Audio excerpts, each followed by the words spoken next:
Maligayang pagbabalik, maghanda para sa mas marahas na bagyo at matinding pag-ulan.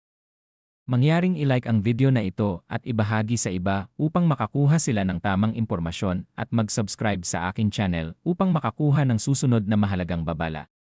Salamat! Magandang hapon Pilipinas! Akala ng marami tapos na ang masamang panahon kapag wala ng bagyo. Pero ngayong araw huwag po muna tayong maging kampante.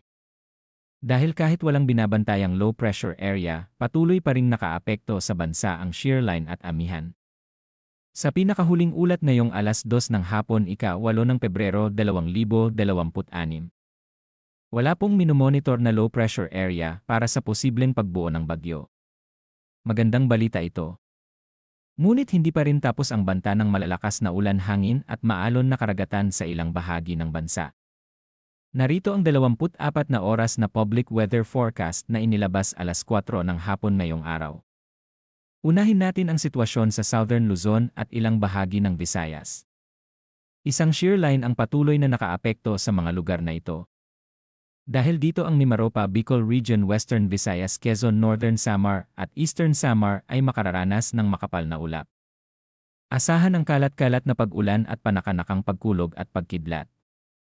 May mga pagkakataong lalakas ang ulan, lalo na sa hapon hanggang gabi. Dahil dito may posibilidad ng biglaang pagbaha at pagguho ng lupa. Lalo na sa mga lugar na mababa at malapit sa kabundukan. Pinapayuhan ang lahat na maging handa at iwasan ang mga mapanganib na lugar kapag malakas ang ulan. Samantala sa Cagayan Valley, Nueva Ecija, Bulacan, Aurora, Rizal at Laguna, mananatiling maulap ang kalangitan na may mga pag-ulan. Ang mga pag-ulang ito ay dulot ng northeast monsoon o amihan. May mga pagkakataong magiging katamtaman hanggang malakas ang buhos ng ulan. May posibilidad pa rin ng pagbaha, lalo na sa mga lugar na nakaranas na ng tuloy-tuloy na pag-ulan sa mga nakaraang araw. Mag-ingat po sa paglalakbay at sa mga kalsadang maaaring bahain. Sa Metro Manila Cordillera Administrative Region at nalalabing bahagi ng Calabarzon, inaasahan ang maulap na kalangitan na may mahihinang pag-ulan. Sa ngayon wala namang inaasahang malaking epekto sa mga lugar na ito. Ngunit pinapaalalahanan pa rin ang publiko na magdala ng payong at maging alerto, lalo na sa mga oras ng biyahe.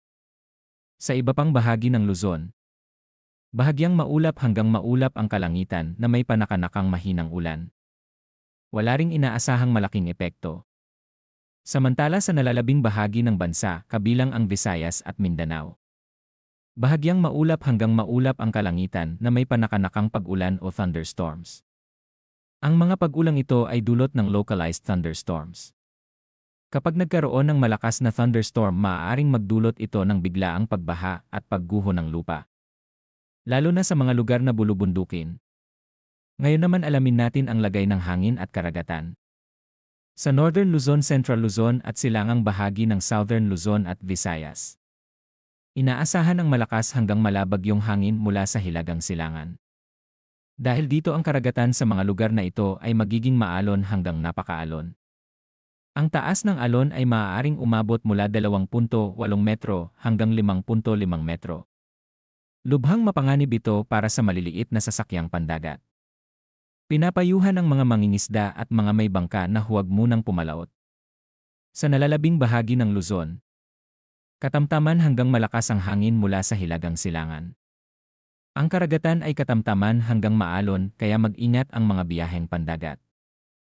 Sa nalalabing bahagi ng bansa, banayad hanggang katamtaman ang hangin mula hilagang kanluran hanggang timog kanluran.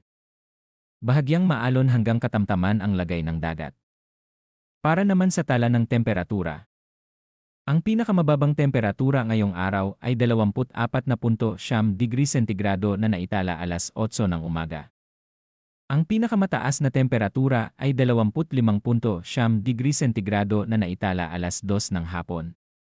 Sa relative humidity, ang pinakamababang naitala ay 79%. Samantalang ang pinakamataas ay 81%. Para naman sa astronomical information sa Metro Manila, ang pagsikat ng araw bukas ay alas 6:22 ng umaga. Ang paglubog ng araw ngayong araw ay alas 5:58 ng hapon. Ang paglubog ng buwan bukas ay alas 11:04 ng umaga. At ang illumination ng buwan ay 50%. Mga kababayan, bagamat wala tayong binabantayang bagyo, patuloy pa rin ang epekto ng shearline at amihan. Huwag maging kampante lalo na sa mga lugar na madalas bahain at landslide prone. Ihanda ang sarili. Ihanda ang pamilya. At laging makinig sa mga opisyal na abiso ng lokal na pamahalaan. Patuloy kaming maghahatid ng pinakabagong balita tungkol sa lagay ng panahon. Kung nakatulong ang update na ito, huwag kalimutang like, share at mag-subscribe sa aming channel. Mag-ingat po tayong lahat. At manatiling ligtas Pilipinas.